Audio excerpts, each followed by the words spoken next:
बहुत ही प्रसिद्ध कहानी है। आज से लगभग 1500 साल पहले भारत में एक बौद्ध भिक्षु रहा करते थे। उनका नाम था बौद्ध धर्म।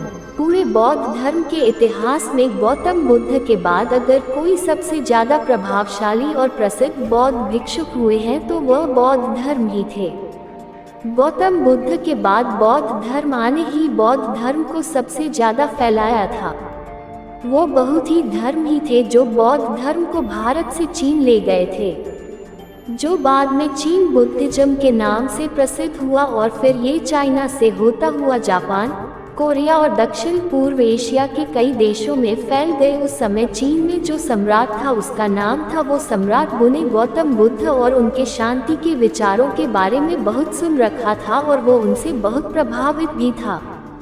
कहा जाता है कि सम्राट वो सालों इंतजार करता रहा कि महान हिमालय की दुर्गम घाटियों को पार कर भारत की ओर से कोई बौद्ध भिक्षु चाइना में आ जाए और उसे बुद्धि भिक्षु वो उसके विचारों के बारे में बताएं। जब बौद्ध धर्मा चाइना पहुँचे तो बूढ़ा सम्राट बु उनसे मिलने आया। उस समय सम्राट बु मानसिक अशांति की समस्या से गुजर रहा था। उसने बौद्ध धर्म से कहा, मैंने बहुत कोशिश की, हर तरह से प्रयास करके देख लिया, लेकिन मेरे मन में शांति नहीं है। ये हर समय भटकता रहता है। क्या आप मेरे मन को शांत कर सकते हैं? बौद्ध धर्म ने कहा, कहाँ है तुम्हारा अशांत मन? दो मुझे, मैं उसे अभी शांत करके देता हूँ। सम्राट को कुछ समझ नहीं आया और वह चुपचाप खड़ा रहा। कहा, ठीक है, मैं तुम्हारा मन शांत कर दूंगा, लेकिन इसके लिए तुम्हें कल सुबह 4 बजे अकेले मेरे पास आना होगा। और हाँ, याद रहे अपना अशांत मन अपने साथ लेकर आना, उसे भूलना मत। सम्राट को यह जवाब कुछ अजीब सा लगा। वह उस पूरी रात सो न सका। सोचता रहा कि कैसा पागल बिच्छू है, कहता है मन साथ लेकर आना वाला मन भी कोई बाहरी सामान है जिससे मैं छोड़कर आ जाऊंगा। उसने कई बार निश्चय किया कि जाने का कोई मतलब नहीं। इंसान पागल मालूम पड़ता है, लेकिन उसके पास और कोई दूसरा रास्ता भी नहीं था।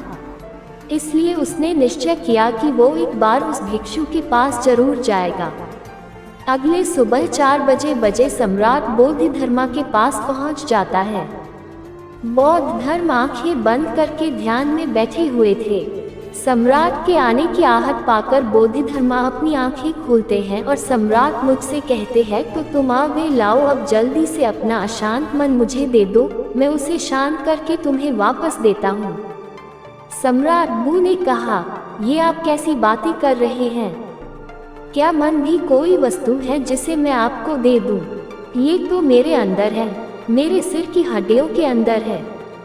बौद्ध धर्म ने कहा, तो इससे एक बात तो साफ है कि तुम्हारा मन तुम्हारे ही अंदर है। सम्राट ने कहा, हाँ, मेरा मन मेरे ही अंदर है। बौद्ध धर्म ने कहा, तब फिर तुम अपनी आंखें बंद करके बैठ जाओ और अपने उस अशांत मन को अपने भीतर खोजो।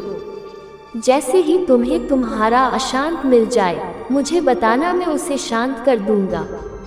बौद्ध धर्म का ये जवाब भी सम्राट को अजीब लगा, लेकिन वो कर भी क्या सकता था।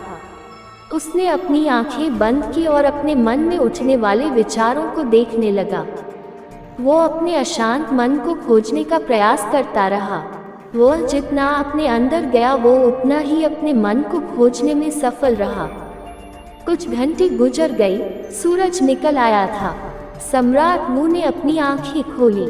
बौद्ध धर्म ने पूछा, मिला तुम्हारा असंत मन? सम्राट ने सिर हिला दिया। बौद्ध धर्म ने कहा, ठीक है, कल सुबह फिर आना और दोबारा अपने मन को ढूंढने का प्रयास करना। सम्राट वहां से चला जाता है। अगली सुबह 4 बजे फिर सम्राट के पास आता है। बौद्ध धर्म दोबारा सम्राट को आंखें बंद करके बैठ जाने के लिए कहते हैं। सम्राट दोबारा अपनी आंखें बंद करके अपने भीतर अशांत मन को खोजने का प्रयास करता है। वह जितना अपने अंदर डूबता चला जाता है वह उतना ही अपने मन और विचारों से दूर होता जाता है। आज सम्राट को बैठे बैठे दोपहर हो गई। अब उसने अपनी आंखें खोली। बौद्ध धर्म ने पूछा, मिला तुम्हारा अशांत मन? सम्राट ने फिर से सिर हिला दिया। अगले दिन फिर सम्राट सुबह 4 बजे बौद्ध धर्म के पास आता है और बैठकर अपने अशांत मन को खोजने का प्रयास करता है। आज सम्राट को बैठे बैठे शाम हो जाती है। जब बोधिधर ने फिर पूछा तो मिला तुम्हारा अशांत मन। सम्राट ने फिर से सिर हिला दिया। बोधिधर ने कहा ठीक है, कल सुबह फिर आना। आज सम्राट सुबह 3 बजे ही आ जाता है और बैठकर अशांत मन को अपने भीतर खोजने लगता है। पूरा दिन गुजर जाता है, पूरी रात गुजर जाती है, लेकिन सम्राट अपनी आंखें बंद किए अपने अशांत मन को खोजता रहता है। बोधिधर्मा भी सम्राट बुक के पास ही बैठ जाते हैं। वह जितना अपने अंदर उतरता गया है उतना ही अपने मन को खोजने में सफल रहा। वे समझ चुका था कि अंदर मन जैसा कुछ भी नहीं है। ये तो केवल विचारों का एक समूह है जिसे हम मन कहते हैं। अगर विचार है तो मन है, अगर विचार नहीं तो मन भी नहीं। जब अंदर मन जैसा कुछ है ही नहीं तो इसके साथ कुछ किया भी नहीं जा सकता। जिसे हम मन कहते हैं ये तो सिर्फ वो विचार है जो हमारी चेता अवस्था में हमारे भीतर उठते रहते हैं। अगर हम अपनी चेता में आ जाए और जागरूक होकर लगे तो यहाँ विचार जैसा कुछ नहीं रह जाता, और जब विचार नहीं तो मन भी नहीं। अब वो समझ चुका था कि बौद्ध धर्म उससे बार बार यह क्यों कह रहे थे कि अपना मन मुझे दो, क्योंकि वो जानते थे कि मन जैसा कुछ नहीं होता। सम्राट अपनी आंखें खोलो, सम्राट ने कहा। अशांत मन तो नहीं मिला, लेकिन वह शांति जरूर मिल गई जिसकी मुझे तलाश थी। मैंने जब तक मन की तलाश नहीं की थी तब तक मैं बहुत परेशान रहता था, लेकिन जब मैंने तलाश की तब पाया कि मन जैसा कुछ नहीं होता। बोधिधर ने कहा, जब भी तुम्हें अशांति महसूस हो तब आंखें बंद करके बैठ जाओ और अपने अंदर देखो कि यह शांति कहाँ है, और तुम्हें तुम्हारे अंदर कोई अशांति नहीं मिलेगी। लेकिन हाँ, जब तुम खोजोगे तो तुम्हें तुम्हारे भीतर एक ऐसा इंसान जरूर मिलेगा जो बहुत ही शांतचित्त और स्थिर है। जैसे कि सम्राट ने महसूस कर लिया था कि मन कुछ और नहीं बल्कि हमारे विचार ही मन है।